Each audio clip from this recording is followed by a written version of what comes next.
Twitch. Ok, ya estamos streameando. Ahora sí, déjame pongo la story por acá. Camaradas, ya vamos a empezar con el live review de noticias de esta semana. Ayer fue día libre, hoy martes retomamos actividades. Métanse y por aquí platicamos. Estamos en Twitch y luego vamos a estar en todas las otras plataformas. Nos vemos. Camaradas, ya vamos a Muy bien, listo. Acá. Súper. Perfecto. A ver. Ok, listo. Ya se posteó. Mi novela, dice Jerry GO90. ¿Cómo están, mi querido, hermoso, sensual y altamente desechable capital humano? Hola, Diego. Saludos desde Costa Rica. Inicia lo bueno. Saludos, camaradas. Hoy sí me cayó notificación. Mira qué chingón, güey. Quiere decir que tal vez por ahí nuestro Shadowban tal vez esté perdiendo su potencia. No lo sé, no lo sé. Puede ser que sí. ¿Qué opinas de Octavio Paz y Laberinto de la Soledad? Gran libro, lo leí. Sé que este cabrón está considerado como un escritor problemático, pero probablemente sí es un buen libro. Déjate caer, Master, desde Guatemala. Ya te vi en HEB. Empezó el estrés semanal y China deidad. Entraste tarde hoy, sí. La verdad es que ayer mi hijo durmió terrible. Pobrecito Paulo, güey. Tuvo insomnio toda la noche y pues yo me quedé con él en la madrugada, entonces tampoco dormí ayer. Tuve una noche medio pésima y hoy después de comer, según yo, güey, me iba a echar una siestita para avivarme y ponerme más fresco, pero la neta no funcionó, güey. Me siento bien madreado. Pero eso no quita mi compromiso para con ustedes.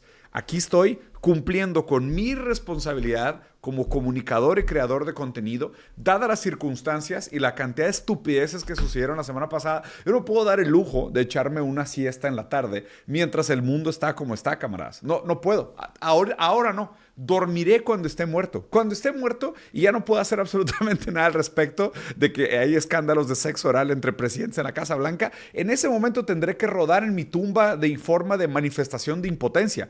Pero ahorita, mientras esté vivo, aunque esté exhausto y no haya dormido por cumplir con mi función paterna, mi compromiso para con ustedes es sagrado. ¿Escucharon? Sagrado. Es más, no voy a perder ni un segundo más de su tiempo. Y vamos a empezar con la noticia la semana pasada. La manifestación de la generación Z. Luffy y los piratas sombrero de paja vinieron a México patrocinados por la CIA para intentar hacer una revolución de colores y un golpe de Estado. A ver, pensé durante tampoco mucho tiempo, no crean, ¿eh? Lo pensé así como unos 5 minutitos mientras estaba en el baño, me estaba lavando las partes íntimas. Dije, ¿cómo voy a aproximar el resultado de estas manifestaciones? Y lo bueno es que aquí su comunicador favorito está haciendo una maestría en teoría crítica y postestructuralismo. Y además también tengo la ventaja ligeramente superior estéticamente y además filosóficamente de entender un poco de comunicación, de teoría crítica, de geopolítica, de filosofía, de ontología, de estética contingente. Guiño, guiño, guiño. Cosa que muchos otros comunicadores que hablan sobre este tema, lo siento mucho, pero no entienden, no lo entienden. Entonces dije, ¿cómo le voy a hacer para hablar sobre este tema tan divisivo en un momento histórico tan complejo para la realidad mexicana, ¿no? Y aparte también recordando que estas manifestaciones de colores no son un fenómeno exclusivo de México para nada. De hecho, Latinoamérica entero es constantemente víctima de estos procesos de manifestaciones de colores. Ya estamos acostumbrados a que sea así. Por lo menos nosotros que leemos un poquito de historia y sabemos un poquito de historia, ¿no? Para la gente que navega por el flujo de la historia de manera inconsecuente, con los ojos vendados y las orejas tapadas de cerilla y la boca amordazada, pues para ellos no es un evento que se pueda conectar con otras corrientes históricas y otras intenciones históricas. Entonces, primero voy a tratar de hacer un reporte relativamente objetivo de lo que sucedió en esta manifestación. ¿Okay? La convocatoria empieza usando la plataforma de la generación Z. ¿Qué es la generación Z? ¿No? Niños entre 14 y 19 años de edad. ¿Existe tal cosa como una masa hegemónica política entre los niños y niñas de 14 a 19 años? No creo. Para empezar, no creo. Ni en Nepal, y mucho menos en México, que no existe tal cosa como una masa política de niños y niñas entre 14 y 19 años como para decir la generación Z ha despertado. Okay. Usan la bandera de One Piece, que también, como lo hemos explorado a profundidad, pues no tiene absolutamente nada que ver con los valores políticos que lideraron y marcaron la pauta discursiva de lo que se pedía dentro de estas manifestaciones. Entonces, One Piece no tiene sentido, Generación Z no tiene sentido. El momento histórico también es sumamente raro. Y digo de nuevo, esto no es un juicio moral, voy a tratar de reportar los hechos, pero la presidenta Claudia Sheinbaum goza actualmente de los índices de popularidad más altos del mundo entre presidentes. Más altos del mundo. La presidenta Claudia Sheinbaum tuvo el récord en este año de la presidenta con mayor popularidad del mundo, con un, ¿qué? 76%, una cosa así. Una obscenidad, una obscenidad. Recordando también que estas elecciones, la que actualmente preside Claudia Sheinbaum, estas elecciones las ganó el partido Morena con una victoria arrolladora contra la Marea Rosa. Okay. Entonces, bueno, ¿esto quiere decir que no hay quejas, que no hay posibilidad de manifestaciones? No, totalmente válido.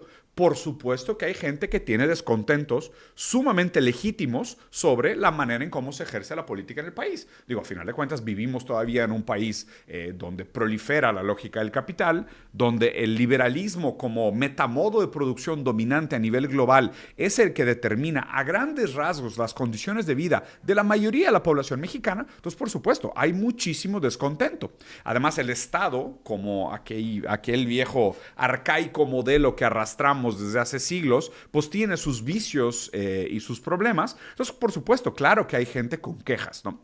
Lo único que estoy poniendo acá en telejuicio es realmente la masa política Generación Z como un homogéneo que expresa un descontento y además decir que esa masa homogénea entre 14 y 19 años está altamente politizada y quiere salir a la calle, bueno, pues realmente eso sí no hace ningún sentido, además con lo que vimos en la realidad.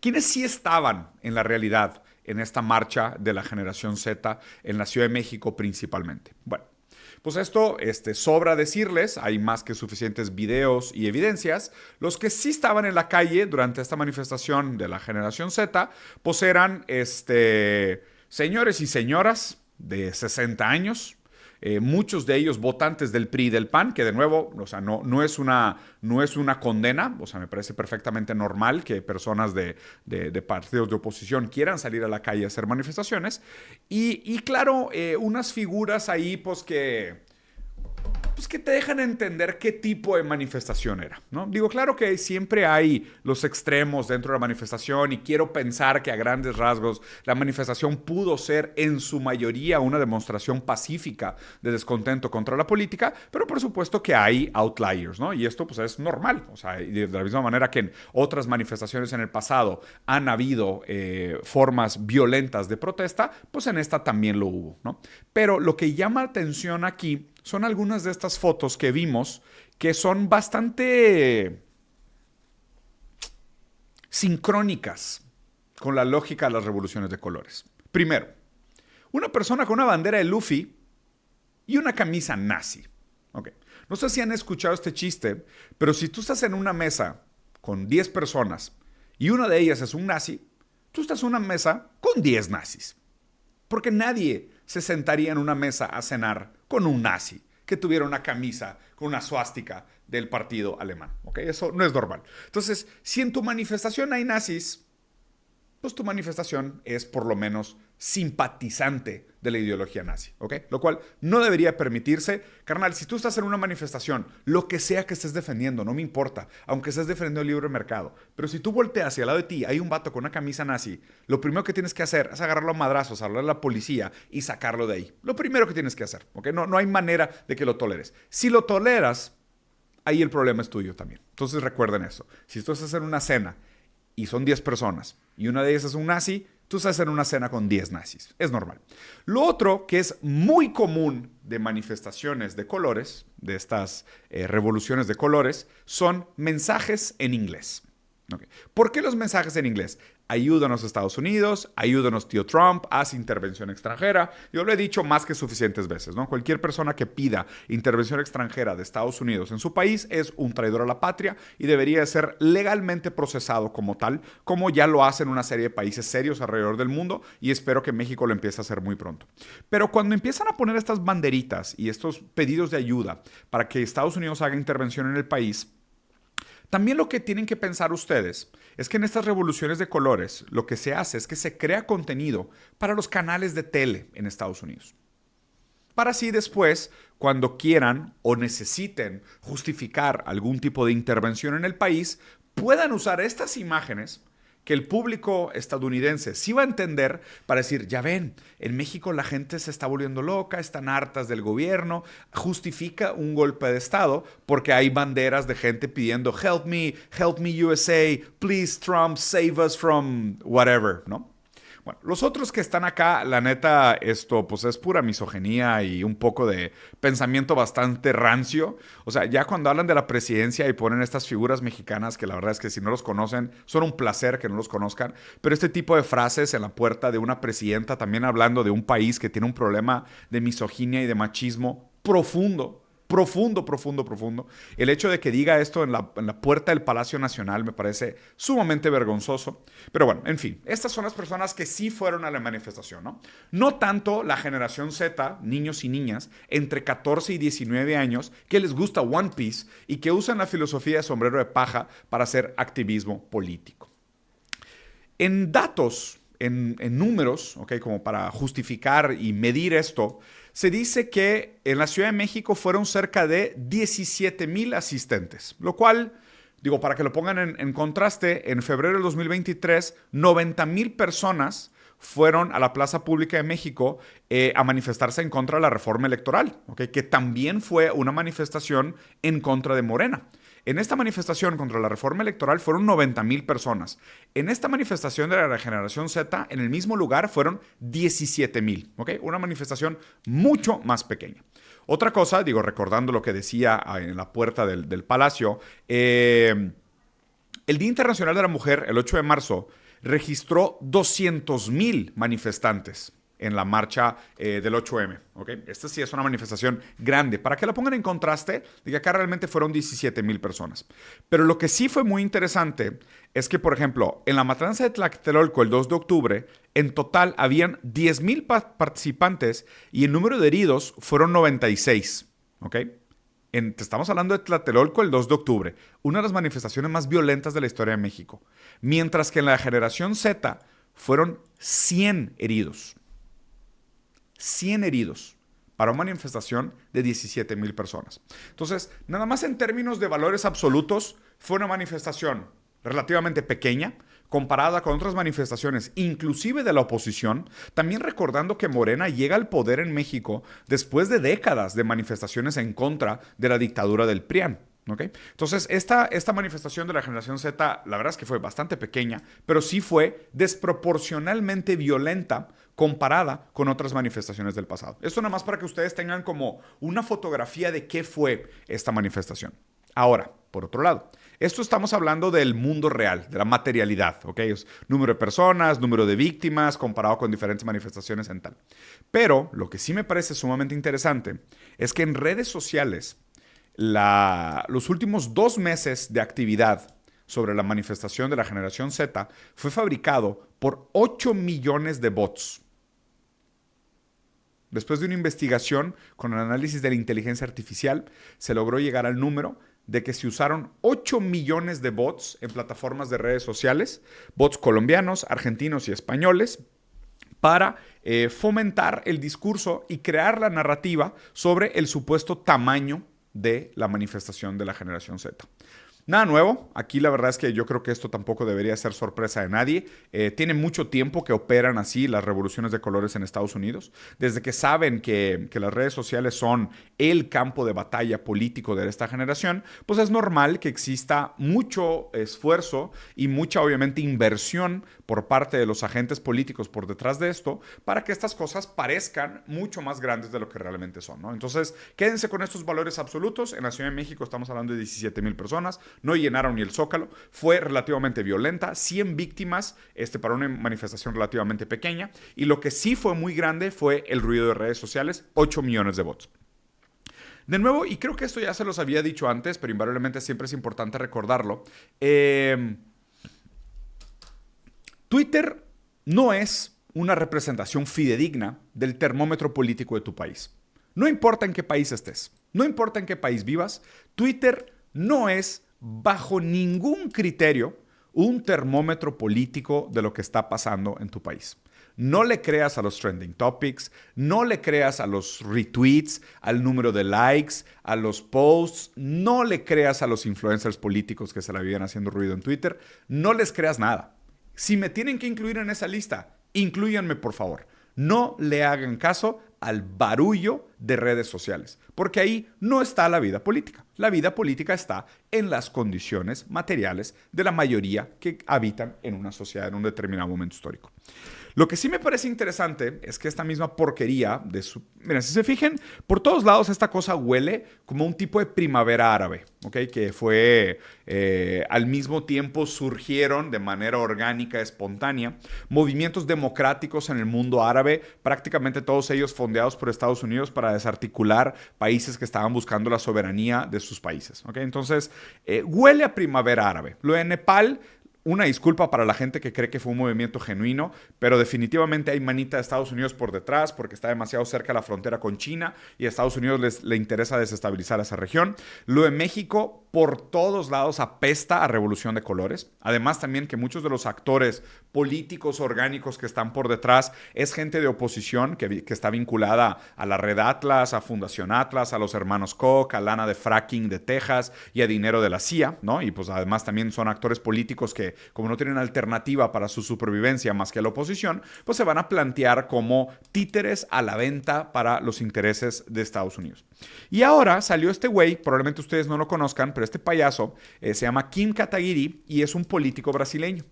De derecha, reaccionario, liberal, que también defiende el fascismo, es de origen, su familia tiene origen japonesa. Entonces el vato ha posteado inclusive fotos con el uniforme militar japonés de la Segunda Guerra Mundial, obviamente muy sospechoso, y ahora convenientemente muestra su solidaridad con la generación Z en Brasil. Muy, muy, muy interesante.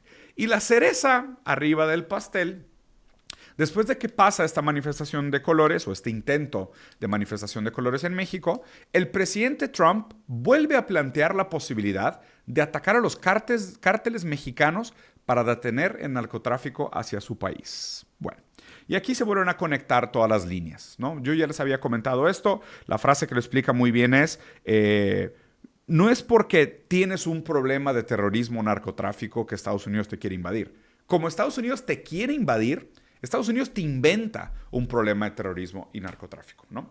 Esta negociación ha estado intermitente desde que Trump llegó al poder este segundo turno. Lo que ha hecho es que ha solicitado que los diferentes países de América rompan sus relaciones comerciales con China y den preferencia a mantener el abuso económico de Estados Unidos. Y si no lo hacen, pues Estados Unidos muestra sus armas, ¿no? ¿Cuáles son sus armas? Destruyen lanchas en el Caribe, te amenazan que van a decir que narcos son terroristas, entonces justifican una invasión militar, se meten a tu política pública, fondean candidatos de oposición, lo que siempre ha hecho Estados Unidos, ¿no? Entonces esto pues realmente redondea un poquito la historia de lo que sucedió por aquí.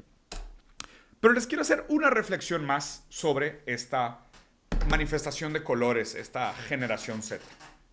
Y ahora necesito que me pongan atención, ¿ok? Pónganme atención. Me voy a poner relativamente didáctico. Hay un problema muy grande sobre cómo hablar sobre estos temas, ¿ok? Porque alguien va a ver este video y va a decir, pues claro, Diego es chairo o Diego es fifí, claro que iba a criticar a Morena, o claro que iba a criticar el PAN, o claro que iba a criticar el PRI, no sé, lo que sea, ¿no? La mayoría de la gente ya tiene discursos prearmados sobre cómo reaccionar frente a estos eventos. Y además también el problema es que estos discursos prearmados de los dos lados son tan autosuficientes que imposibilitan la conversación.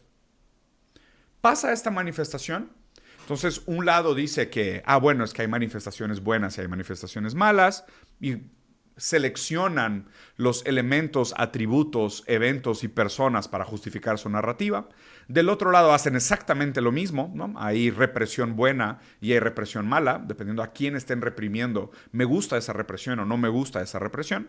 Entonces escogen también los criterios, palabras y conceptos para mantener una cierta integridad en su experiencia del mundo. Pero no hay posibilidad de conversación.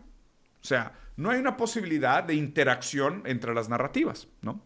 Me parece sumamente doloroso que, por más que abiertamente se hayan invertido, creo que casi 100 millones de pesos en publicidad para llamar a gente a participar de esta manifestación, ¿no? Y claramente los que estaban organizando esta manifestación eran los intereses del capital en México, muchos empresarios, gente que defiende el libre mercado, que quiere la desdolarización, que sin saberlo está actuando los intereses del tío Sam, que son a grandes rasgos los intereses del capital y del imperialismo depredador.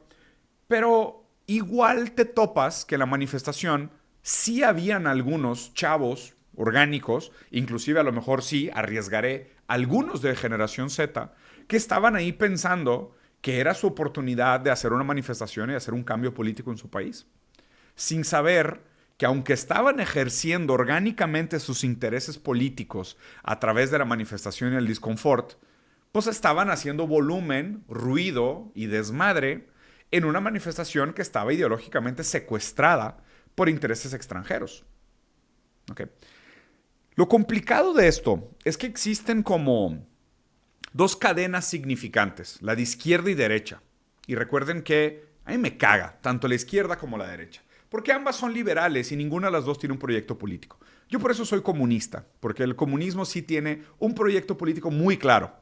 Soberanía, desarrollo de las fuerzas productivas y bienestar para la clase trabajadora. Eso es ser comunista. Ser comunista son, hoy en día, esas tres cosas. El materialismo político que yo defiendo como ideología política de comunista es soberanía nacional, desarrollo de las fuerzas productivas y bienestar para la clase trabajadora. Eso es para mí, claro, les pongo abiertamente lo que yo creo, para que no tengan que andar adivinando de que, es que Diego está patrocinado por ABC. No. Diego es comunista. Diego lee a Marx todos los pinches días. Todos los días leo un poquito o de Marx o de Engels, Althusser, algunos. Pero yo leo todos los días algo de marxismo porque me mama, ¿ok? Me mama. Entonces aquí no tengo nada que esconder. Mi ideología es transparente, lo más transparente que yo pueda con ustedes. Pero aquí lo que vemos en estas manifestaciones es liberalismo de izquierda y liberalismo de derecha. Pautas progres y pautas conservadoras. Pero son dos mundos de narrativas y cadenas significantes que funcionan como pautas discursivas. O sea, son posturas. Pero a lo que me refiero con esto es que son posturas casi morales. Es postureo ideológico. Mi gran pedo con estas manifestaciones es que se pelea la izquierda contra la derecha y lo más importante queda fuera del discurso: las condiciones materiales. Lo más importante en este momento histórico y para nuestra generación, sin duda, no está en este debate. Lo más importante de lo que deberíamos estar platicando es sobre la soberanía del país, sobre el desarrollo de las fuerzas productivas, sobre las pautas de política pública que defienden los intereses de la clase trabajadora. Y eso no está en el discurso dominante, hegemónico de la izquierda y la derecha. Ese es mi gran problema. Entonces la gente pasa en estos eventos, son incapaces de tener una conversación, ya todo el mundo tiene las respuestas prehechas, piensan como inteligencia artificial, güey. O sea, usan las palabras como rima, ¿sabes? O sea, ¿a qué me refiero con usan las palabras como rima? Usan las palabras en donde han estado históricamente asociadas. Y son incapaces de tener una conversación porque incluso palabras que ambos lados usan no comparten la misma cadena significante. O sea, porque los dos lados pueden decir, estamos luchando por el futuro de México. Ok, ¿a qué México te refieres? No, nuestro México, ¿no? Y la izquierda te diría, nuestro México autóctona, decolonial, de los grupos subalternos, de las minorías con valores humanistas. Y del otro lado te dirían, no, nosotros estamos luchando por México. Nuestro México, conservador, de valores cristianos, ¿sabes? Representante de la civilización occidental, aspirando a replicar el sueño del modelo americano. ¿no? Y ambos están hablando de defendemos México. Esto es lo raro. El problema es que los dos grupos tienen una cadena significante ya completamente construida, donde cada una de las palabras, el significante está conectado con otro significante y el significado se desliza infinitamente y hace imposible entablar una conversación entre los dos. Y aquí es donde Baudrillard es necesario para terminar esta reflexión. Lo que se nos escapa al entrar a este tipo de debates políticos de izquierda y derecha es que justamente lo que queda afuera son las condiciones materiales. Y aquí regresa el fantasma de Marx como al final de una película de terror de estudio A24 sumamente bien escrita. El fantasma de Marx regresa. Lo importante de todo esto, ¿qué es? La propiedad de los medios de producción. Y aquí voy a usar el ejemplo de Brasil para hablar de lo más importante para mí de todo esto. Mira, en Venezuela, cuando fue lo de las elecciones, una de las primeras cosas que hicieron para mantener la paz en la calle fue regular los bots y los discursos de odio en redes sociales. En Brasil, con el intento de golpe de Estado de Jair Messias Bolsonaro, que por cierto va a ir a la cárcel por lo que hizo, tuvieron que regular redes sociales también. Prohibieron Twitter un rato, banearon redes, metieron a cárcel a la gente que estaba recibiendo dinero por empezar discursos de odio, regularon redes sociales. México tiene que hacer lo mismo. Tiene que hacer lo mismo. O sea, no por nada, China, además de tener la muralla china, tiene The Great Firewall of China. China tiene sus propias redes sociales. ¿Por qué? Porque las redes sociales no son un lugar neutral para tener una conversación. ¿Qué son las redes sociales? Empresas. ¿Quiénes son los dueños de las redes sociales? Elon Musk, Mark Zuckerberg. El otro güey, TikTok ahorita le pertenece al Israel Defense Forces, al IDF. Urgentemente tenemos que regular redes sociales para discurso político. Ayer. O sea, si China ya pasó esta ley de que tú para hablar de ciertos temas necesitas por lo menos presentar títulos o experiencia acumulada, es lo mínimo que pudiéramos hacer. Por otro lado, también tiene que acabar el anonimato para hablar de estos temas de política. Porque crear 8 millones de bots y crear estos movimientos orgánicos usando 100 millones de pesos de intereses extranjeros para hacer una manifestación de colores en tu país es definitivamente un indicio criminal. Criminal. Esto es nuevo para nosotros. Estas tecnologías son nuevas, nos tenemos que adaptar. Pero esto es urgente. Entonces, conclusión como cierre de esto. ¿Qué fue esta manifestación? Pequeña. La verdad es que me parece que la oposición en México está jodida. O sea, si esto era como un show of force para ver si Estados Unidos se animaba a meterle dinero de verdad, para ver si vale la pena patrocinar un golpe de Estado, fracasaron brutalmente porque no lograron la convocatoria que querían. O sea, un fracaso terrible. Esto no exime de ninguna manera la responsabilidad de Morena, que es un partido en el poder, que no está haciendo suficiente por la clase trabajadora. O sea, no han pasado las 40 horas, lo cual me parece ridículo, siendo que es un país que supuestamente tiene un gobierno de izquierda y no logran reducir la jornada laboral. O sea, me parece imperdonable, ¿ok? Entonces, definitivamente eso los hace todavía más susceptibles y más débiles a que continúen existiendo estas manifestaciones. ¿Por qué? Porque el malestar de la población es real. Está fundado en un malestar real con la vida. Pero lo que sí tienen que hacer urgentemente, y copiando lo que hizo Venezuela, lo que hizo Brasil, lo que hizo China y seguramente lo que van a hacer muchos otros países en el corto y mediano plazo, regular redes sociales en temas políticos urgente, acabar con el anonimato, acabar con estas cuentas que reciben dinero desde el extranjero y acaban representando intereses de otros países en el nuestro. Ahí quedan mis 5 centavos sobre este tema de la manifestación. Ahora continuemos con noticias de Sudamérica, porque la verdad es que pasaron muchas cosas en Sudamérica esta semana y quise hacer así como una recapitulación. Entonces los voy a llevar de viaje conmigo a esta hermosa región del mundo, empezando por Chile. En Chile hubieron elecciones, se fueron a la segunda ronda y los dos candidatos que quedaron en primero y segundo lugar, primero quedó la candidata Janet Jara, que es del Partido Comunista Chileno, y en segundo lugar José Antonio Kast, que es el sobrino de un nazi. Entonces digo, aquí, no sé si lo conozcan, pero Francis Fukuyama, que había escrito un libro muy estúpido sobre el fin de la historia, está extremadamente equivocado. Digo, el hecho de que haya llegado una del Partido Comunista y el sobrino de un nazi a las finales de las elecciones de Chile hace por lo menos que el libro de Fukuyama sea bastante, bastante inútil. Pero bueno, vamos a ser realistas con esta lectura.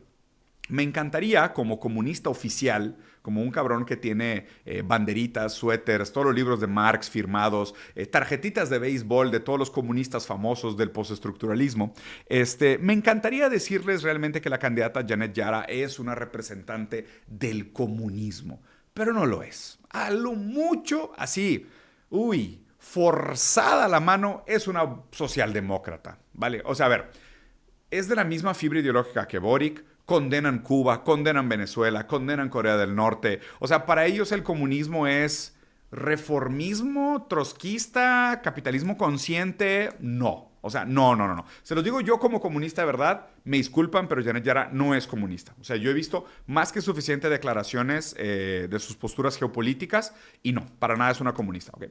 Aún así, yo preferiría que ella ganara. Sin duda, ¿eh? Sin duda, mi apoyo incondicional frente a José Antonio Kast, Franco Parisi y Johannes Kaiser. Sin duda absoluta, Chile, por el amor de Dios, todos voten por Janet Jara, no porque yo sea comunista y ella también, sino porque al Chile lo que les toca es mucho peor del otro lado.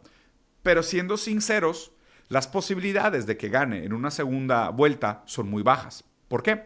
Porque los otros dos candidatos, Francisco Parisi y Johannes Kaiser, también son de qué? Nazis y más nazis. O sea, no hay mucho que decir, ¿ok? Son más liberales y todavía más liberales. Que en realidad también decirles nazis también se me hace una exageración. Bueno, Kast un poco más, porque literalmente su tío sí tal cual militó por la SS. Pero los otros dos realmente son liberales tradicionales, ¿no? O sea, liberales de derecha, a lo mejor tienen ideas un poco más conservadoras de lo tradicional, pero prácticamente estos tres güeyes defienden prácticamente la misma postura ideológica, filosófica y política. Entonces, muy probablemente estos tres grupos de votos se van a sumar. Y no sé qué tanto los demás le puedan sumar votos a Janet Jara. Entonces, complicada la situación de Chile. Digo, nada nuevo. O sea, Chile, lo siento mucho, pero desde los Chicago Boys y desde la caída de Salvador Allende, prácticamente es un país condenado, en donde Estados Unidos sabe que el triángulo de litio y esa posición geopolítica en América del Sur es tan estratégica y aparte es un país tan susceptible a la manipulación que le sale barato mantener una desestabilización y mantenerlos separados del resto del bloque sudamericano, ¿no? Entonces, Sudamérica entera podría estar de acuerdo y a lo mejor votando por presidentes más de izquierda, más progresistas, más socialdemócratas, lo que tú quieras, pero mientras Estados Unidos mantenga Argentina y Chile desarticulados del bloque geopolítico, nosotros estamos jodidos. O sea, la verdad es que aquí también pongo de mi cosecha, porque a mí lo que me gustaría ver como construcción política futuro es ver un bloque geopolítico unificado para América del Sur, en donde nos podríamos considerar como una gran nación iberófona, unidos por el idioma, por la cultura, por las tradiciones, por la historia y también por nuestras diferencias y peculiaridades, en donde el centro de este bloque iberófano estaría en América y tendríamos países periféricos como Cabo Verde, España y lo que tú quieras, pero definitivamente el centro estaría acá, porque es nuestra oportunidad en este siglo de movimiento crear este bloque geopolítico. Pero Estados Unidos sabe del peligro de una articulación de un bloque geopolítico de ese tamaño y a final de cuentas lo que va a hacer constantemente es fondear pesado Argentina y Chile para que se mantengan desarticulados de la creación de un bloque iberófano. Es una lástima, pero así funciona la democracia. A la gente que le encanta la democracia, así jala. Tú le avientas dinero y ganas. Entonces, la democracia es así, es $1, un voto. Entonces hay 100 millones de personas, pero 1 millón de personas tienen 200 millones de dólares, gana la minoría que tiene más dólares para votar. Esa es la democracia burguesa avanzada en la que vivimos. Entonces, nada, lo siento mucho por Chile, espero estar equivocado, probablemente no lo estoy. Sí, me dicen así en semana que me equivoqué o cuando sea la segunda ronda. Pero bueno, no todos son malas noticias. En Ecuador, el ultraliberal Noboa hizo una consulta popular y le hizo 4 preguntas al pueblo. Primero, que si querían bases militares extranjeras, lo cual 60% de la gente dijo que no. Si quería eliminar los fondos de partidos y movimientos, 57% de la gente dijo que no. Que si querían reducir las asambleas, la gente dijo que no. Y si querían cambiar la asamblea constituyente, y la gente dijo que no. Entonces, de las 4 consultas que hizo el presidente Noboa de proyectos que él quería hacer para reestructurar el país, a los 4 puntos les dijeron que no al neoliberal Daniel Noboa. Vamos a ver si lo cumple. Digo, al final de cuentas, pues es un poder ejecutivo y es un país que ha operado por sus huevos durante ya unos años. Entonces vamos a ver si se cumplen estas consultas populares o simplemente fue un tema de que, es que queríamos ver qué tanta gente se iba a quejar. Pero para nosotros, con que 42% o 39% de la población esté de acuerdo, igual lo íbamos a hacer. Entonces nada, gracias por participar. Recuerden, la democracia es para bobos y nada, sigan votando y yo me seguiré pasando sus votos por el arco del triunfo. Que de nuevo, espero estar equivocado, pero de verdad... Qué falta hace el regreso del correísmo a Ecuador, ¿eh? Joder, cabrón. No mames, estuve revisando los indicadores de seguridad, de salario mínimo, de programas sociales. No mames, güey. ¿Qué cambio? ¿Qué pasó con Ecuador? ¿Qué cambio hicieron, güey? Quiero aprovechar también, hablando de Ecuador, para felicitar a mi camarada Mikael, que ganó este fin de semana en la UFC 322. Pinche victoria chingona. El vato ya es el número 3 de la categoría welter de la UFC. El vato es de Ecuador, es una máquina peleando. Tuvo la mejor pelea de la noche el fin de semana. Disculpen que ahora que ando boxeando mucho, también estoy viendo mucho las peleas. Y me acordé de Mikael porque estamos hablando de Ecuador. Un tipazo, le mando un abrazo, lo felicito por su victoria. Y ojalá que esas decisiones que la gente votó para contra el referendo del presidente Noboa se mantengan, ¿no? Y se respete la decisión democrática de la gente, lo cual, guau. En otras buenas noticias de América, ahora, de manera unánime, el Supremo Tribunal Federal decide que Eduardo Bolsonaro, el hijo del expresidente Jair Mesías Bolsonaro, también es un reo. O sea, ya también va a ser incriminado porque trató de manipular el proceso legal de su papá. De hecho, este güey, cuando metieron a su papá a la cárcel, su papá ahorita está en arresto domiciliar, este güey se fue a Estados Unidos, según él, a tener reuniones con Trump para meter aranceles a Lula y tratar de chingar a Brasil y meterle presión política para sacar a su papá de la cárcel. Pues bueno, pues ahora el Supremo Tribunal dijo, pues tú también vas preso, porque eso es injerencia y eso es traición a la patria. Porque recuerden, y siempre se los dice su tío comunista camarada Diego Rusarín. Si una persona pide intervención militar de Estados Unidos en tu país, ¿qué es? ¿Qué es? Una persona que pide intervención militar de Estados Unidos en tu país. ¿Esa persona qué es? Solo tiene un nombre. Solo puede ser una cosa. Traidor a la patria. Así es. Traidor a la patria. Y tiene que ser juzgado como tal. Si tú puedes tener diferencias políticas, puedes votar del otro lado, puedes estar en otro partido, puedes odiar al presidente, así que no pasa nada. Pero, históricamente hablando, no es un criterio moral, es un criterio histórico. Históricamente hablando, todos los lugares que han tenido intervención de Estados Unidos han acabado de la chingada.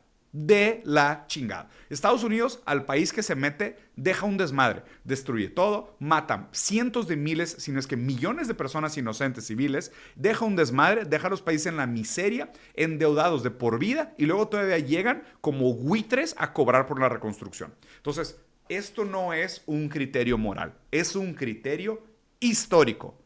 Persona que pide intervención de Estados Unidos militar en su país es un traidor a la patria y tiene que ser juzgado como tal.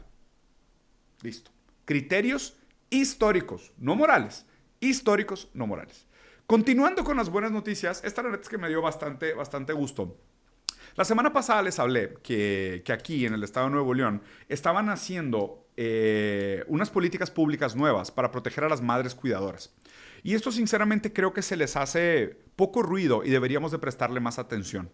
Porque justo como les comentaba, ¿no? Muchas veces en estas manifestaciones que parecen como robar los discursos políticos y toda la atención, se habla de postureo ideológico, de grandes preguntas metafísicas, de cosas en abstractos, ¿no? Como la generación Z y así. Mientras la materialidad pasa desapercibida. Y esto es una frase que también siempre les he dicho. Para mucha gente, la revolución llega tarde. Para mucha gente la revolución llega tarde. Y normalmente, ¿sabes quiénes son esas personas para las cuales las revoluciones llegan tarde? las personas mayores, las mamás solteras, los cuidadores, ¿no? Los grupos subalternos. Para toda esa gente normalmente la revolución llega tarde. Yo por eso no me acabo de pelear completamente con algunos reformismos que benefician directamente a la clase trabajadora.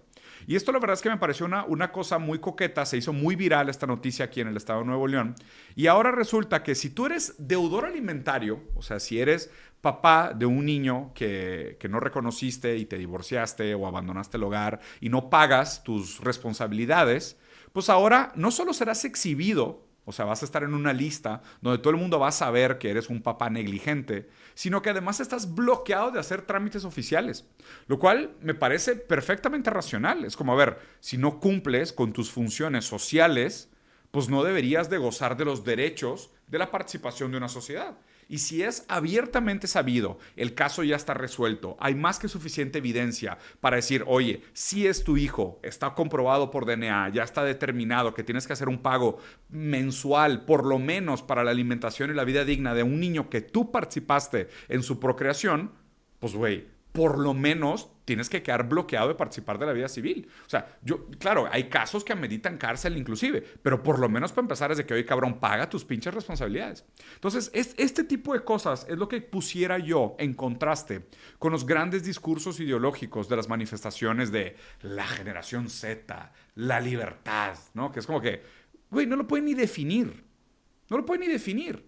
Mientras, oye, ¿sabes qué? Si debes la pensión alimentaria, no puedes renovar tu licencia de manejo. Listo. O sea, ¿quién le va a decir que no a una ley de esas? O sea, estas leyes me gustan. Este tipo de políticas públicas me gustan. Es como que, oye, por ejemplo, una que me encantaría pasar. Si algún político, no importa el partido, si algún político escucha esto y quiere pasar esta ley, le hago una nota aquí en la review de noticias. Por ejemplo, sé que existen estos cajones de estacionamiento para las personas que tienen diversidad funcional física, ¿no? Y yo siempre he pensado, es algo que he platicado mucho con mi esposa, de que, oye, todas las personas que tienen neurodivergencia, que tienen otras estructuras de pensamiento, que tienen discapacidades como diversidad neurológica, ¿no? Como autismo, Asperger, otros síndromes, como el de mi hijo es el caso, también tienen muchas dificultades para operar en su día a día. ¿Por qué no existen, por ejemplo, cajones de estacionamiento para personas con diversidad funcional neurológica?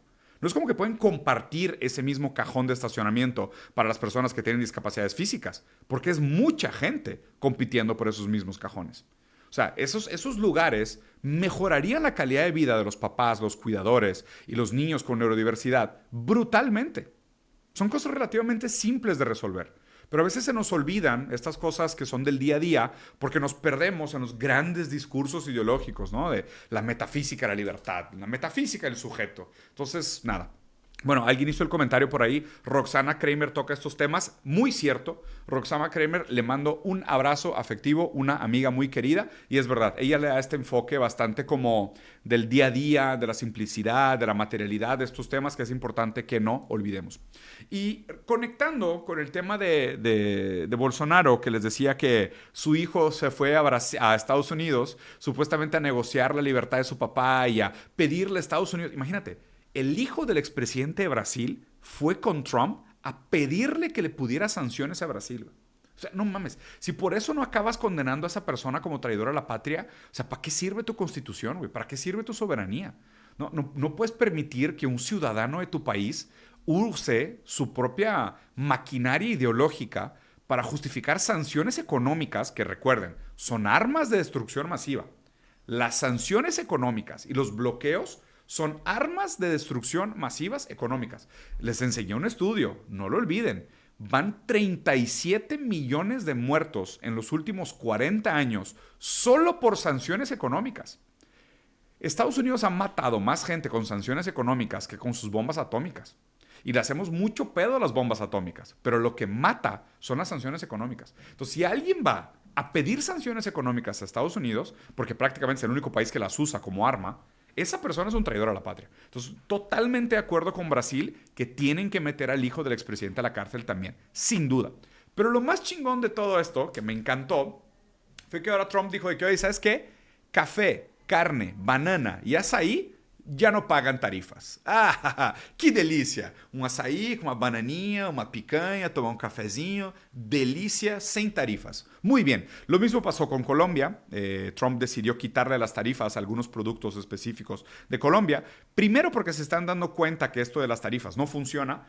Trump lo está usando más que nada como una manera de lavar dinero e inflar el valor de algunas acciones y hacer trading interno con sus compas billonarios, que we all knew.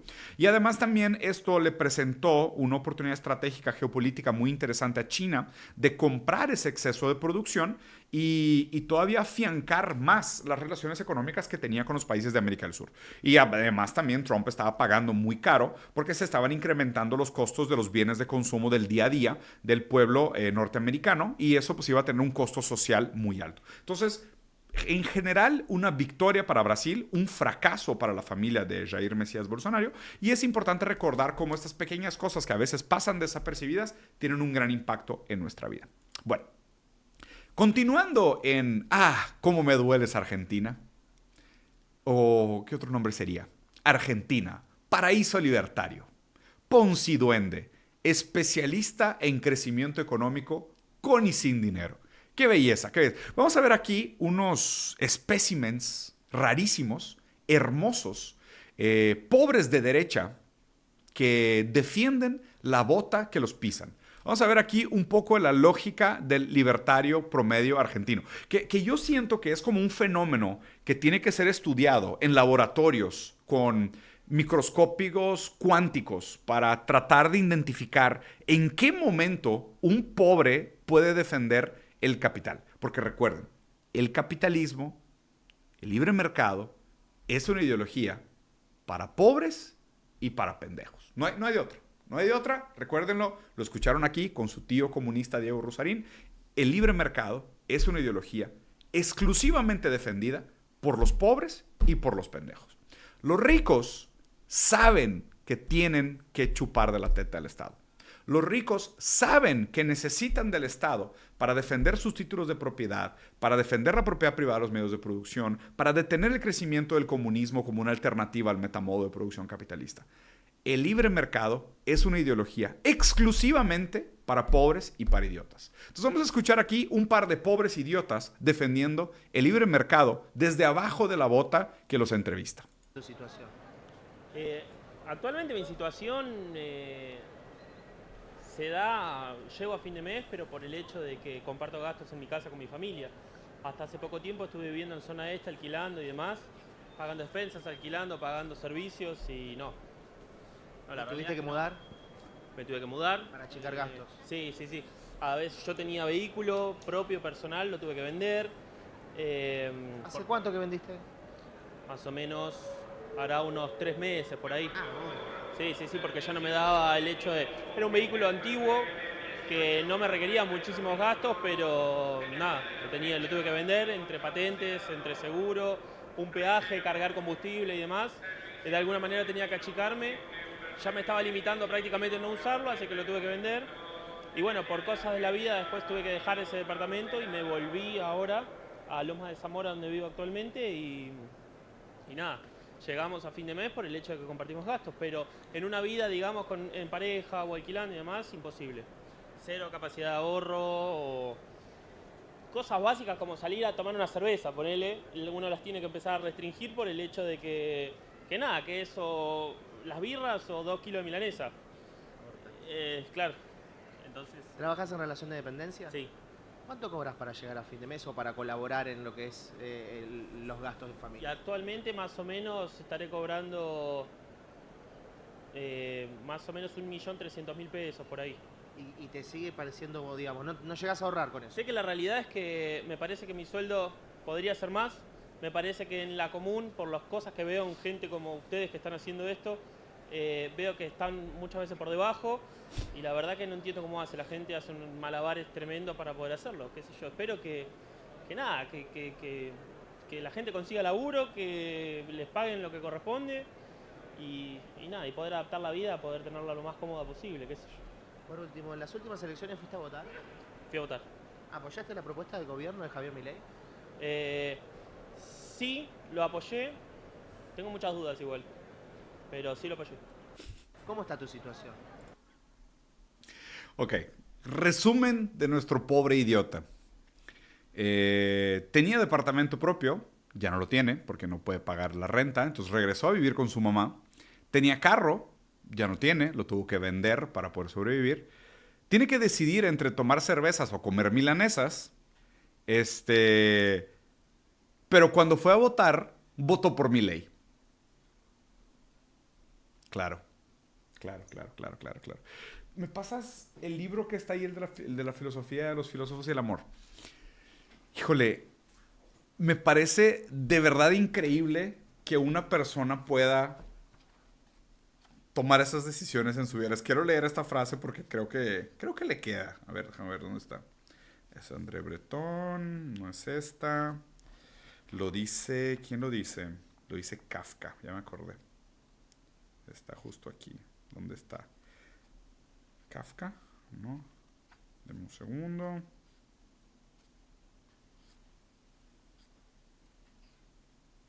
¿No está aquí? No. Ah, no, sí está un poquito más adelante. Aquí está. El animal arrebata el látigo al amo y se azota a sí mismo para convertirse en amo sin saber que es eso solo una ilusión provocada por un nuevo nudo en el látigo del amo. La libertad para los libertarios, o la libertad en el liberalismo, es la libertad de ser oprimido, es la libertad del opresor sobre el oprimido. Esta gente literalmente vota por el látigo. O sea, llega a la urna y vota por el látigo. Y vota 4 veces lo votaron. 4 veces lo votaron. Y van a decir, Diego, es que escogiste un video. Es cherry picking, ¿no? Estás escogiendo las cerezas. Escogiste el video del único pobre idiota que prácticamente perdió su vida entera y sigue votando por el gobierno que le destruyó su vida. Escogiste un solo video, Diego. ¿Así? Permíteme. La verdad que estamos en un proceso de cambio importante. Yo creo que no tenemos estabilidad y va a ir mejorando cada vez más. Ya creo que todo se va a ir aclarando, ¿viste? Porque mientras haya cambios, ¿viste? Todo está bien. El agua estancada se pudre. Decime que sos riojano por la tonada. Soy de Cruz del Eje, Córdoba. Córdoba. Al lado de los Ahí, Riojas. por eso. Pegado. Bueno, no, viste, le pegué en el palo. Sí, sí. ¿Cómo se vive en la provincia esto? ¿Hay actividad? ¿Hay trabajo? Mira, la actividad económica está estancada. Ahora ya a medida que se va aclarando todas las cosas, ¿viste? De a poco va a ir mejorando. ¿Trabajás? No, no trabajo. ¿Y cómo haces para llegar a fin de mes, para pagar las facturas, convivís? Se llega. Hay que acomodarse. ¿Hacés changuita? Sí, se llega. ¿Y con cuánto dinero? Porque entre Es un que alquiler eso, mira, eso de pensamiento muy estructurado, ¿viste? A lo mejor muy de mente estructurada, es decir, no, tengo que ganar tanto para llegar a fin de mes. Si bien el presupuesto siempre se va a acomodar el bolsillo, hemos tenido épocas de... ¿Cómo está la actividad empresarial económica? Estancada. Pero bien, está bien. Estamos haciendo unos esfuerzos por el gobierno. Oye, amigo, ¿trabajas? No, estoy desempleado. ¿Y cómo llegas a final de mes? Eso de llegar a final de mes es un invento de los medios. Llegar a final del mes es un problema abstracto. ¿Qué pedo, güey? Siento que el fantasma de Hegel está aquí entre nosotros y esto es como una reinversión de Marx. O sea, Marx había hecho una inversión dialéctica de la dialéctica hegeliana, ¿no? Que era la dialéctica ideal, del idealismo, que era, bueno, del mundo de las ideas, la manifestación de la idea del Zeitgeist, de la idea, se manifestaba a través de las personas, iba refinándose el concepto de libertad a través de la resistencia de los cuerpos. Pero lo importante era la idea de libertad que se manifestaba a través del tiempo y a través de la materia, ¿no? Era una dialéctica guiada por el concepto de libertad, por una idea abstracta superior. Marx voltea a Hegel de cabeza y dice, no es la idea la que mueve la historia. Es la historia, la materialidad, las condiciones materiales las que producen las ideas. Son las condiciones materiales el verdadero motor de la historia. Es la lucha de clases, la oposición, ese antagonismo, la resolución de contradicciones, lo que mueve la historia. Y aquí este pobre de derecha, este pobre idiota defensor del libre mercado, vuelve a voltear la relación entre idealismo y materia. Y dice, llegar a fin de mes es un problema abstracto. Es como que, carnal, ¿qué pedo? Es de que, oye, güey, ¿comiste hoy? No, pero comer es un problema abstracto. Yo creo que esto es el sueño del votante del liberalismo. O sea, para el liberalismo, este transhumanismo es donde ya todo queda en abstracto. Lo importante es la defensa de lo natural, ¿no? Porque para ellos lo natural es el libre mercado. Entonces, lo importante es la defensa de lo natural, el libre mercado. Todo lo demás es abstracción. Hambre, abstracción. Pobreza, abstracción. Miseria, abstracción. Tener casa, abstracción. Todos esos son problemas abstractos. Lo que hay que defender, lo importante a defender, es el libre mercado. Qué hermoso, qué hermoso. En conclusión, el modelo catastrófico del Ponciduen de Javier Milei tiene el salario mínimo mensual más bajo de América Latina en dólares. Yo les había dicho, si alguien me quiere hacer el paro, vayan a buscar, porque la verdad es que sí siento que me pasé de Diego Damus al principio cuando Milei recién había ganado. Yo les dije, esto va a ser la peor pesadilla de Javier Milei. Lo peor que le puede pasar a un libertario es llegar al poder. Lo peor que le puede pasar a un libertario es llegar al poder. Y aquí les voy a tener que hacer nuevamente el recordatorio. Estas son las ideas de la libertad. Estas son las ideas de la libertad. Las ideas de la libertad es esclavitud asalariada. Es darle libertad al patrón para que pueda aprovecharse más del trabajador. Si tú estás votando por un partido que defiende Dios, patria y familia, o Dios, patria y propiedad, o cualquier combinación de libertad, metafísica y dominación, tú estás votando por el látigo, tú estás votando por la bota, tú estás votando por el capital, tú estás votando en contra de tus intereses. Tengan muchísimo cuidado. De ahora en adelante, tenemos que usar todos en conjunto, de manera recurrente y repetitiva, la metáfora de, güey, cuidado, así empezó Argentina. Oye, viene un partido que defiende las ideas de la libertad, hay que decir, cuidado, así empezó Argentina. Luego la gente ya no podía comer milanesas y estaban comiendo de la basura y tuvieron que regresarse a vivir con sus papás y dijeron que llegar a final de mes era un problema abstracto. Así empezó Argentina. Tengan mucho cuidado, porque así empezó Argentina. Me encantaría nunca tener que volver a hablar de este tema, pero al parecer no va a ser en esta generación, así que haré un nudo en mi garganta y continuaré con esta nota.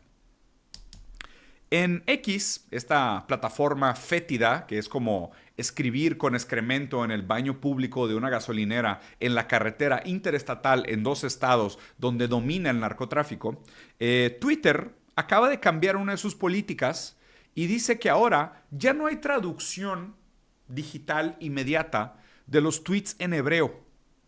Y fue algo raro porque pues, es algo muy simple, es una funcionalidad que tiene tiempo funcionando muy bien en Twitter, que permite además transparencia de comunicación entre diferentes países y creadores de contenido, pero fue muy raro que específicamente ahora ya no se puede hacer traducción digital simultánea de los tweets en hebreo para inglés.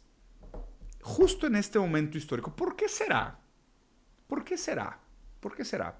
La verdad es que me tocó una investigación de 1 minuto para dar con un ejemplo de por qué Twitter ya no traduce de manera inmediata los tweets de hebreo a inglés. Aquí, por ejemplo, esta persona puso: "May all the babies in Gaza die within a minute, God willing, with their parents and grandmothers around them." Ojalá que todos los bebés en Gaza se mueran en 1 minuto, si Dios quiere, junto con sus padres y sus abuelos también. Normal, ¿no? O sea, normal. Pues digo, o sea, es que Twitter aquí realmente tiene 2 opciones. Banea esto como discurso de odio y pierde todos sus patrocinadores y salen las fotos de pedofilia que Jeffrey Epstein tendría contra Elon Musk, o quita la posibilidad de que entiendas lo que están diciendo estos nazis. Entonces, obviamente, pues es mucho más rentable y viable mantener protegido a los nazis en tu plataforma en lugar de revelar realmente tus intereses. Por otro lado, se acaba de revelar a nivel internacional que se encontró software espía en todos los celulares Samsung Business Wire, que es algo que está puesto desde Apple Cloud, que es un software de investigación espía para Israel. Y están en todos los celulares Samsung Galaxy A y serie M. Qué normal, ¿no? Qué normal mundo en el que vivimos, en donde una empresa entera, en 2 líneas de celulares enteros, tenga preinstalado softwares espías para que escuchen tus conversaciones. Muy normal, muy normal. Y como siempre les dije, para la gente que decía, ay Diego, ¿para qué te preocupas por Gaza? ¿Y para qué te preocupas con los palestinos? Están bien lejos, ¿no? ¿Se acuerdan de esa gente estúpida que decía de que es puro postureo moral que la gente tenga preocupaciones por Gaza? Y yo desde el principio les decía, Gaza es un ensayo. Gaza es un ensayo. Gaza es un ensayo. Estados Unidos prueba tecnología usada en Gaza para vigilar la frontera con México. Gaza es un ensayo. Gaza es un ensayo. Gaza es un ensayo. Este último de noticias en Europa. Hay 2 noticias en Europa que la verdad dejé para el final porque son de esas desagradabilísimas. Nudito en la garganta. Primero, el payaso de Zelensky, esta títere de la OTAN, el cabrón que hizo que el mundo entero coqueteara con la Tercera Guerra Mundial por robarse su dinero y mantener su pésimo hábito de espolvorearse la nariz con polvos blancos muy caros, fue a visitar al inútil del presidente de España, Pedro Sánchez. Yo ya les había dicho que una gran parte de mi investigación con mi maestría de postestructuralismo y teoría crítica, pues tiene que ver con la Escuela de Frankfurt, ¿no? Con los postestructuralistas, con la Escuela de la Teoría Crítica, Adorno, Horkheimer y demás. Pero uno de mis autores favoritos dentro del marxismo es Walter Benjamin. Y Walter Benjamin, entre muchas cosas brillantes que escribió en su vida, escribió sobre la importancia de politizar la estética. Porque el fascismo trata constantemente de estetizar la política. Y nosotros tenemos que politizar la estética. La estética, el arte, los colores, las formas, el modo en cómo se experimenta el mundo, tiene mucho de político por detrás. Cuando normalmente el fascismo trata de maquillar su intención política y distraernos con una estética que te desvía de sus intereses reales. Aquí, el presidente Pedro Sánchez tuvo los huevos de llevar a Zelensky a ver el Guernica, güey. Este hijo de su puta madre llevó a Zelensky, el ucraniano, que ahorita tiene en sus fuerzas militares puros grupos nazis, haciendo apología al fascismo, además recordando que en Ucrania están prohibidos los partidos comunistas, y lo llevó a ver el Guernica, cabrón. Qué vergüenza, güey. Qué poca madre, ¿sacas? O sea, este pedo para mí, no mames. O sea, esto daría para una clase entera de Walter Benjamin decir el presidente de España llevó a un líder fascista a ver una obra de arte que fue hecha en contra del fascismo en España por un pintor abiertamente comunista. Y ahorita llevó a Zelensky, que es un güey que prohibió a los partidos comunistas en su país y tiene mercenarios con suásticas en los brazos peleando una guerra proxy en nombre de la OTAN, güey. Esto es asqueroso. Pero si ustedes creen que esto es lo más asqueroso que pasó en Europa en esta semana, lamento decirles que no. Esto fue probablemente la segunda noticia más asquerosa de Europa esta semana. En Italia descubrieron que se pagaban entre 80 y 100 mil euros para poder dispararle a personas como francotiradores el fin de semana durante la guerra de Bosnia.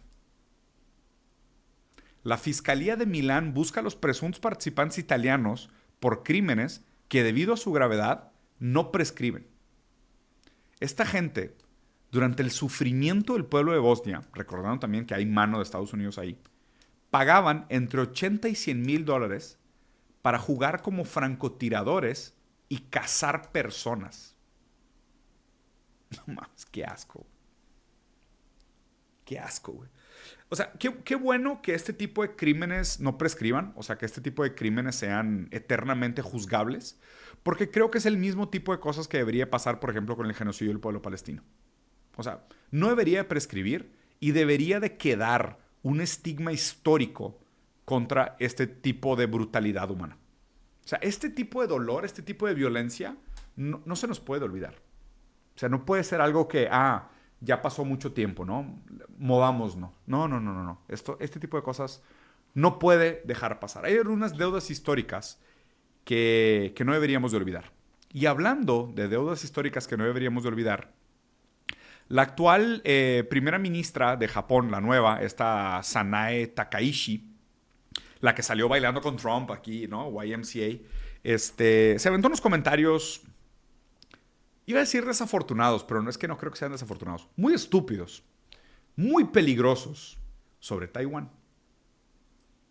Además, la primera ministra usó un tono bélico hablando de revivir el poder nuclear japonés,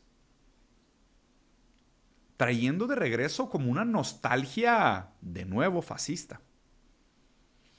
Obviamente obedeciendo a los intereses de Estados Unidos, de desestabilizar la región, diciendo que la cuestión de Taiwán era un problema de Japón, siendo que, a ver, esto está más que ampliamente bien resuelto.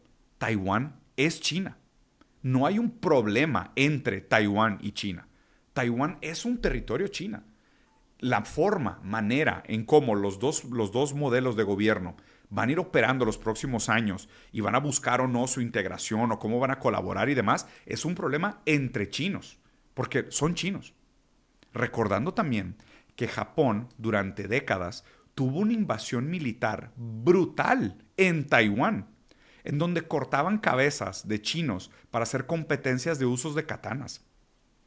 La ocupación japonesa en China es una de las brutalidades peor documentadas en la historia de la humanidad. Hay una deuda histórica de esa violencia de Japón contra China que no vamos a olvidar fácilmente. Y aparte ahora, la primera ministra de Japón hace un comentario increíblemente desafortunado en el peor momento posible, reflejando los intereses de su amo, que es Estados Unidos. Y lo cool aquí fue que China, por primera vez en bastante tiempo, respondió de una manera bastante determinante. Solo habíamos visto a China responder de una forma como muy diplomática y controlada sobre diferentes asuntos de geopolítica. Pero aquí se siente que le pisaron los talones al dragón. Y el dragón, que volteaba a ver al mundo así con una paz y una serenidad, respondió de una forma bastante determinante. Básicamente les dijo, Japón tiene que acordarse que aquellos que juegan con fuego perecen por él. Dijeron que si Japón buscaba cualquier tipo de movimiento que moviera la política de la región, la respuesta de China iba a ser proporcional y brutal a cualquier intención de Japón de irrumpir en contra de la paz del pueblo chino. Esta noticia, pongan la atención porque esto se puede poner muy serio, muy, muy rápido. Obviamente, la verdad es que la primera ministra que ganó en Japón, todo el mundo sabe que es una lacaya gringa de lo peor. Inmediatamente Japón mandó una comitiva a negociar con Beijing y vean nada más las formas estéticas en cómo se hace esa negociación. Aquí tenemos al emisario japonés y acá el chino. Para empezar, el chino trae una ropa con un pinche flow nivel 1000, vestido como el camarada Mao, este cuellito, el simbolito del Partido Comunista, y el japonés se va, haz de cuenta, así como los japoneses son especialistas en agacharse, humillarse y pedir perdón. Es como lo suyo. El anime, el hentai y humillarse para pedir perdón. Entonces aquí tenemos al emisario japonés con una postura completamente humillada después de haber salido donde este chat ganador basado con la ropa como la de Mao y la estrellita del Partido Comunista no saca ni las manos de la bolsa para despedirse, güey. Como diciendo, carnal, vete con la cola entre las patas. Acaban de cometer un error geopolítico que no tienen ni cómo medir, güey. Pero eso, no mames, o sea, fue muy, muy simbólico. Y para acabar con esta nota, lo último que me pareció muy cool, un político japonés que se llama Taro Yamamoto, que es un populista de izquierda, o sea, socialdemócrata, dale. Se aventó un comentario bien cabrón criticando a la primera ministra japonesa. Vean aquí el comentario. 主権国家なわけないじゃないですか。植民地なんですよ。残念ながら今の日本は植民地、私はそう考えています。大臣はこの国は植民地だと思われますか？主権国家でございます。ありがとうございます。もちろん主権国家という体をしていますけれども、じゃあどうして北方領土帰ってこないんですかって話ですよ。どうして帰ってこないの？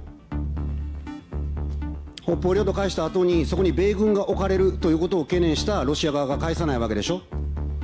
それに対して米軍に基地を置かせない、訓練区域地域を広げさせないという約束を米軍にさせろっつって、日本側はそれはできないっつったんですよ。だから帰ってこないんですよ。自分の国の国土に対してそんなことさえもアメリカに言えないような国なんですから、主権国家なわけないじゃないですか。植民地なんですよ。どうしてアメリカ国内で許されていないような訓練が日本国内で可能になるんですか？超低空飛行。Le preguntó a la primera ministra, oye, ¿Japón es una colonia o un país soberano? No, aparte, muy japonés, así fue una pregunta retórica. Y la primera ministra se para y responde, somos un país soberano. Y él dice, oye, entonces, ¿por qué carajos no nos han regresado territorios del norte? ¿Y por qué carajos Estados Unidos hace pruebas y ejercicios militares en nuestro territorio que no son permitidos ni en su territorio? O sea, ¿de qué sirve decir que Japón es un país soberano si se comporta completamente como una colonia de Estados Unidos y hace todos los intereses de Estados Unidos para ejercer sus intenciones geopolíticas en la región, ¿no? Y la verdad es que me pareció muy cool. Yo creo que esto va a acabar pasando más en Japón porque esta primera ministra se ve que viene a ganar su salario, ¿no? Porque seguramente trabaja para la OTAN, pero bastante basado este güey. Pero lo que me vendió esta noticia, el por qué decidí incluirla, es que este vato basadísimo, Taro Yamamoto, es un güey que salía en una película que yo amé cuando era joven y la vi yo creo que unas 20 veces, que se llama Battle Royale. Si ustedes no han visto la película Battle Royale, vayan a ver. Peliculón. Porque aparte, seguramente la mayoría de la gente no sabe esto. Pero el género de videojuegos de Battle Royale, tipo Fortnite, Call of Duty Warzone, o sea, Attack on Kazamov, o sea, todas estas cosas, todos los juegos tipo Battle Royale surgen por esta película japonesa, que se llama Battle Royale. Si no han visto la película de Battle Royale, ahora tienen dos motivos para verla. Primero, para que entiendan qué significa Battle Royale y que vean que el cine japonés y el anime tienen unas ideas brutalmente originales, fruto del trauma sufrido, no procesado, y la incapacidad de la cultura japonesa de identificar a su yugo, a su torturador. Y dos, para que vayan a ver al basado político que ahora se está revelando en contra de la primera ministra actuar en una gran película. Pero bueno, vamos a dejar a Japón por detrás. Ya platicamos sobre Asia, platicamos sobre China, Japón, Europa, platicamos sobre América Latina. Y ahora, mi querido, hermoso, sensual y altamente desechable capital humano, hoy les preparé un capítulo bastante largo. Espero lo estén disfrutando conmigo. Yo sé que ustedes siempre dicen de que, Diego, haz 2 capítulos a la semana. Y yo digo, no, qué hueva, al chile, este pedo para mí es una tortura. Probablemente me esté destrozando el páncreas tratar de tolerar tanta brutalidad y hablar de ello de una manera pedante y prepotente. Pero bueno, hoy es un día especial. Hoy es un día especial porque Estados Unidos votó 427-1 para revelar los archivos de Jeffrey Epstein. 427, the nays are 1. 2/3 being in the affirmative, the rules are suspended, the bill is passed, and without objection, the motion to reconsider is laid on the table. 427-1 para revelar los archivos de Jeffrey Epstein. ¿Por qué esto es importante? El movimiento MAGA, Make America Great Again, está colapsando completamente. Si es que ya no está completamente colapsado, argumentativamente hablando, yo diría que ya está colapsado. Porque Estados Unidos, los ciudadanos estadounidenses, se dieron cuenta que Donald Trump los engañó sistemáticamente. Porque les decía, oye, el problema de Estados Unidos son los globalistas, ¿no? O sea, los globalistas son el problema de Estados Unidos. George Soros, ¿no? Los hermanos, los Rockefeller, no sé, Goldman Sachs, los bancos. El problema de Estados Unidos son los globalistas. Entonces la gente vota por Donald Trump pensando que Donald Trump era un gran soberanista, un gran nacionalista, que venía a defender los intereses de America First, Make America Great Again, poner de nuevo al estadounidense como prioridad de la política pública del gobierno americano. Bueno, les vieron la cara. Les vieron la cara, ¿por qué? Porque Donald Trump recibe $230 millones del AIPAC, que es el lobby sionista en Estados Unidos. Y J.D. Vance, el vicepresidente, recibe $167 millones del AIPAC. Entonces, estos candidatos no son candidatos que defienden los intereses de sus votantes, sino que defienden los intereses de sus patrocinadores. Porque como ya les había explicado, la democracia actual, democracia burguesa, avanzada, bajo el modo de producción capitalista, no es una persona un voto, es $1 un voto. Lo que vota son los dólares, no las personas. Las personas votan con sus dólares. Y si tú estás votando en contra de un billonario sionista, lo siento mucho, pero tú llevas las de perder, porque él ejerce más votos que tú a través de sus donaciones.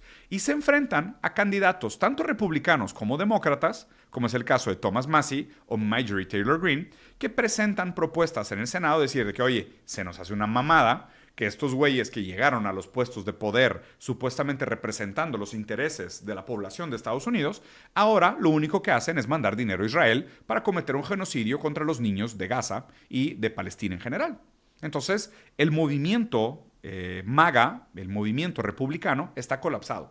Está tan jodida la cosa en Estados Unidos, y la verdad es que los demócratas también están bien estúpidos y no tienen candidatos, porque realmente las dos son dos alas del capital, o sea, los dos representan prácticamente los intereses de la perpetuación del modo de producción capitalista. Entonces la oscilación de poder es algo que nada más está ahí como un placebo para mantener a las masas profundamente distraídas, mientras se ejercen poderes bélicos contra diferentes frentes más o menos susceptibles del mundo. Pero lo que pasa es de que en el Inter la población estadounidense sufre. O sea, sufre, hay un colapso de la sociedad, endeudamiento crónico, un problema grave con la drogadicción, con personas desabrigadas y sin casa. Es un problema gravísimo. ¿Okay? Y por detrás de todo esto está Jeffrey Epstein. Esta semana, específicamente, como ya se veía que venían las votaciones, los demócratas empezaron a soltar una serie de correos de Jeffrey Epstein, en donde venía muchas veces nombrado el actual presidente Donald Trump. Donald Trump al principio, según él, estaba bastante interesado en soltar los archivos de Jeffrey Epstein. Y a medida que fue pasando el tiempo, Donald Trump no solo ya no quería soltar los archivos de Jeffrey Epstein, sino que misteriosamente Jeffrey Epstein se desuscribe de la vida dentro de prisión en un minuto donde se apaga la cámara, como si fuera una película de Michael Bay hecha con un presupuesto bajo porque se roban los impuestos. Y además también después dice que es una fantasía de los demócratas para desacreditarlo. Digo, y hasta aquí, les soy sincero, por más que esto suene cínico de mi parte, nada nuevo. O sea, si alguien tiene pinta de ser pedófilo es Donald Trump. La manera en cómo se refiere a su propia hija, las fotos que tiene con su propia hija, las demandas, la cantidad de dinero que le ha pagado a niñas menores de edad para que se queden calladas. Y estos montos están ampliamente bien documentados. No es para sorpresa de nadie. ¿Okay? Pero el pedo es que para los republicanos, la pedofilia no es un gran problema. Lo siento mucho. Y sé que a mucha gente le va a ofender bastante este comentario. Pero es la realidad.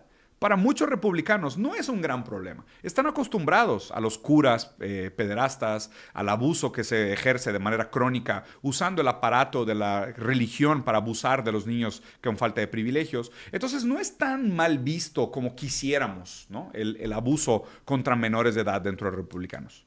Pero hay otra cosa que sí. En un correo muy conveniente, en una conversación con Jeffrey Epstein, se avienta el comentario: pregúntale que si Putin tiene las fotos de Donald Trump haciéndole sexo oral a Bubba.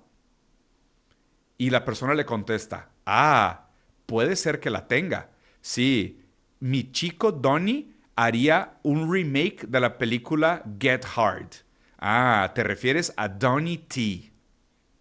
Pregúntale a Putin que si tiene las fotos de Donald Trump haciéndole sexo oral a Bubba.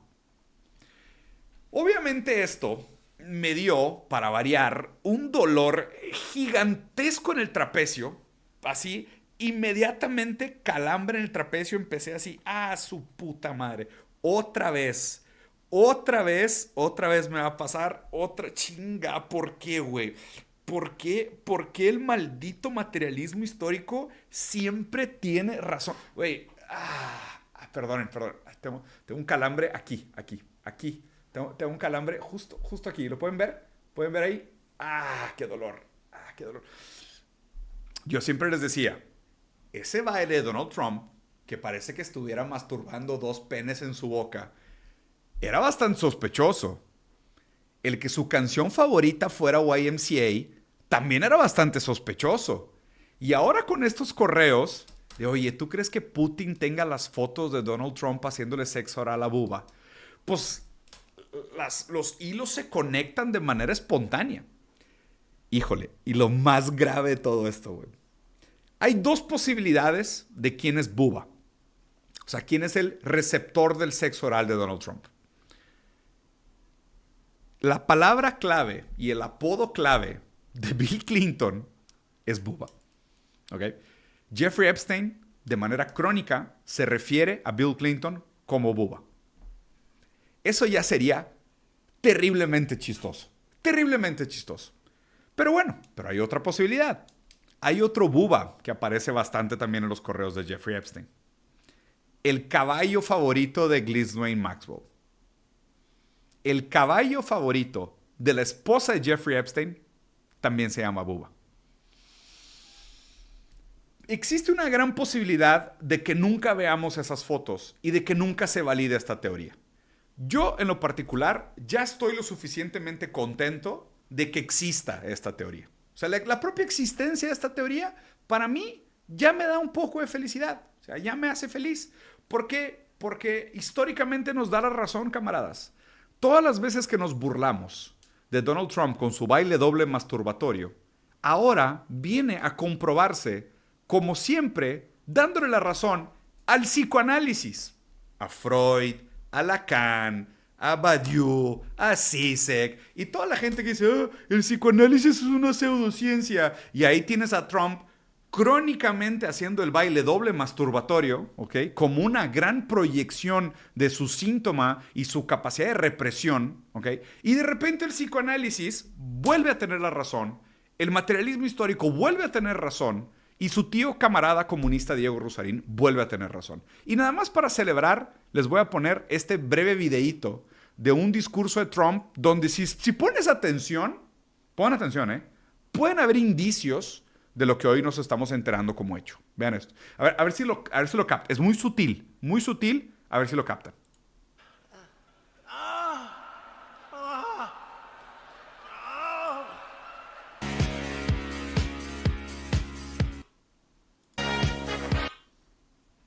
Muy sutil. ¿Sí alcanzaron? ¿Sí alcanzaron a percibir tantito? ¿Sí? ¿Se imaginaron? Trump y Bubba ahí pasándola bien en el after party en casa de Jeffrey Epstein. Sí se nota, ¿no? Como hay algo. Y ahora es rarísimo. Es rarísimo esto. Porque, o sea, en retrospectiva, pensar que Donald Trump le hizo sexo oral a Bill Clinton resignifica el debate que tuvo este cabrón con su esposa la vez que le tuiteó de que Hillary Clinton, si tú no puedes satisfacer sexualmente a tu marido, ¿qué te hace pensar que puedes satisfacer a todo Estados Unidos? Y pensar de que, güey, este güey se la chupó a Bill Clinton. Es de que, no mames. De que, ¿cómo me saco esa imagen de la cabeza? Y luego literalmente hay un video de Donald Trump tocándole los genitales a Bill Clinton. Y aparte ahora tenemos que considerar que Bill Clinton es el primer presidente de la historia que tuvo relaciones sexuales con 2 candidatos a la presidencia de Estados Unidos. O sea, güey, es demasiada información. O sea, es demasiada información. Ahorita, tipo, la gente que trabaja con conspiranoia es de que no mames, what a time to be alive. Qué gran momento para estar vivos. Y a ver, Voy a tratar de resumirles esto. La gráfica es un poco complicada, me disculpo. Siento que hemos hablado mucho de geopolítica, de teoría crítica. Hablamos de Baudrillard, hablamos de Walter Benjamin, hablamos de marxismo, hablamos de Lacan, hablamos de Freud. O sea, ha estado complicado, ¿ok? Pero yo creo que esta gráfica es la mejor manera de condensar la teoría conspiranoica que está sucediendo en este momento. Díganme conspiranoico, díganme loco, puede ser que esté exagerando, puede ser que esté forzado, o sea, puede ser que esté demasiado complicado, pero yo creo que esto resume un poquito el momento histórico. Y fuera de bromas, voy a dejar de bromear un segundo. ¿Por qué este vato le hizo sexo oral a Bill Clinton o al caballo de Ghislaine Maxwell? No sé cuál de los dos. Atacó Venezuela, atacó Colombia, mete en pedos a Japón con China, produjo el genocidio del pueblo palestino, está amenazando con invadir México y transformar el narcotráfico en terrorismo. O sea, ¿se dan cuenta? O sea, no lo estoy sobre proporcionando en el sentido de porque Donald Trump es un degenerado, pedófilo, homosexual, lo que tú quieras. No estoy diciendo esto. Lo que estoy diciendo es, dado lo comprometido que está por la cantidad de información crítica que el Mossad tiene contra Trump, Trump no es un agente libre en la política. Trump solo actúa lo que sus jefes le dicen que haga. O sea, este güey debe tener videos y fotos cometiendo todos los crímenes sexuales que existen en la lista. Literalmente todos. Y aparte, hay algo que en mi cabeza me da bastante risa. Si alguien tiene esa foto de Donald Trump haciéndole sexo oral a Bill Clinton o al caballo de Ghislaine Maxwell, uno de los dos, allegedly, si alguien tiene esa foto, además del Mossad, es Putin. Que eso también explicaría por qué este güey fue tan amiguito de Putin durante tanto tiempo. Se las dejo ahí para que ustedes lo consideren. Duden de mí, es muy saludable. Duden de todo lo que vieron hoy. Yo, como una persona comprometida con la enseñanza, como lo dice Galeano, lo primero que tiene que hacer un buen educador después de enseñar es enseñar a dudar de lo enseñado. Entonces, los invito a que hagan su investigación, que repasen, vayan a leer a Baudrillard, vayan a leer a Walter Benjamin, vayan a leer a Lacan, a Freud, a Marx. Hay que leer mucho para poder ustedes hacer una crítica de mi crítica. Pero en el Inter también quiero que piensen, ¿quién creen que fue el receptor del sexo oral de Donald Trump? ¿Fue Dumbo Bill Clinton o fue Dumbo el caballo favorito de Ghislaine Maxwell? No lo sé. Tal vez descubramos en el próximo capítulo de Buenos Días, Capital Humano. Nos vemos la siguiente semana. Los quiero mucho y nada, cuídense. Adiós.